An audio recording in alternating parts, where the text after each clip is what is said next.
बात करेंगे बजट की। आज पेश होगा उत्तराखंड का बजट, आपका बजट। सीएम त्रिवेंद्र सिंह रावत आज आखिरी पूर्ण बजट पेश करेंगे अपने इस कार्यकाल का, और गैरसैंण सदन में बजट पेश करेगी सरकार। गैरसैंण में, भराड़ीसैंण में ये बजट पेश किया जाने वाला है आज। और बजट पर सूत्रों के हवाले से बड़ी खबर है। खबर यह है कि करीब 57,000 करोड़ का बजट पेश हो सकता है।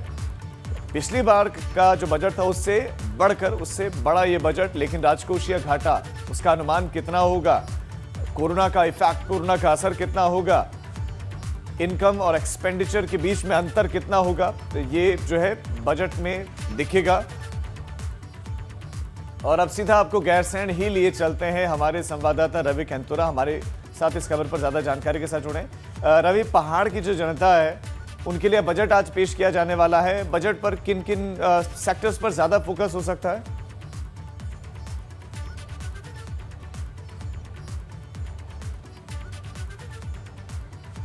जी बिल्कुल, देखिए राजीव, आज बजट पर पूरे उत्तराखंड की निगाहें टिकी हुई हैं। और जिस तरीके से कोरोना काल में काफ़ी जो जितनी भी इंडस्ट्री है उसको एक बड़ा नुकसान हुआ है, छोटे उद्योग और जो छोटे कारोबार हैं वो बंद होने की कगार पर भी पहुंचे हैं। उत्तराखंड में जीडीपी काफ़ी गिरी है, तो इसको देखते हुए जो ये बजट तैयार किया गया है, ये काफ़ी चुनौतियां इस वक्त जो है सरकार के सामने थी।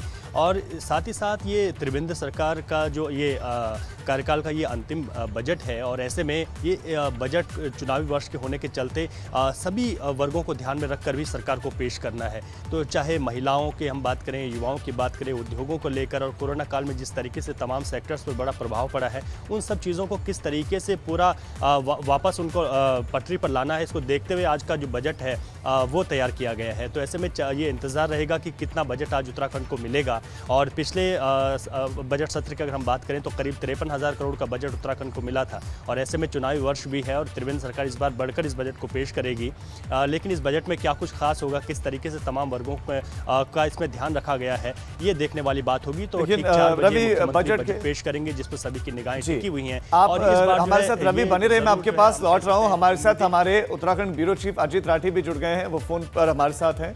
अजित, इस बजट के लोक लुभावन होने की संभावनाएं कितनी ज्यादा है? राजीव, देखिए, तो सर्वविदित है कि ये चुनाव जो है, ये बजट जो है चुनावी बजट है। तो चूंकि त्रिवेंद्र सरकार का 5वां और अंतिम बजट ये होगा और अगले साल चुनाव होना है, तो चुनाव में निर्वाचित सरकार होगी, वही अगला बजट पेश करेगी। तो इसलिए इस बार 57,000 करोड़ से ज्यादा का बजट पेश करने की तैयारी हो रही है। और ये एक अलग बात है कि कितना बजट होना चाहिए, कितनों पे नहीं होना चाहिए, लेकिन महत्वपूर्ण बात यह है कि किन सेक्टर को हम छूने जा रहे हैं। ऐसा कौन सा सेक्टर है जो कोरोना काल के बाद बिल्कुल मरणासन स्थिति में आ गया है, उसको उबारने की क्या कोशिश होगी, और इस तरह से जीडीपी का आकार घटने की आशंका कितनी बनी रहेगी, सीमित संसाधनों में अधिकतर वर्गों को राहत देने की किस तरह से सरकार कोशिश करेगी। तो ये टोटल भराड़ीसैंण विधानसभा में आज इसी बात को लेकर के सरकार की परीक्षा होनी है। आखिर पलायन को रोकने के लिए क्या अजित, इस पर हम चर्चा करेंगे, लेकिन मेरा एक सवाल है। पहला तो उम्मीद कितनी करे जनता, क्या वाकई उम्मीद करे भी या नहीं? और दूसरा सवाल ये कि जो बीते 4 बजट थे, उन बजटों को हमने भी बड़े अच्छे से कवर किया, हमने देखा उसमें यह भी कहा गया कि उद्योग भी आएंगे, लगेंगे, नौकरियां भी मिलेंगी, लेकिन क्या पहाड़ पर इंडस्ट्रीज गई हैं?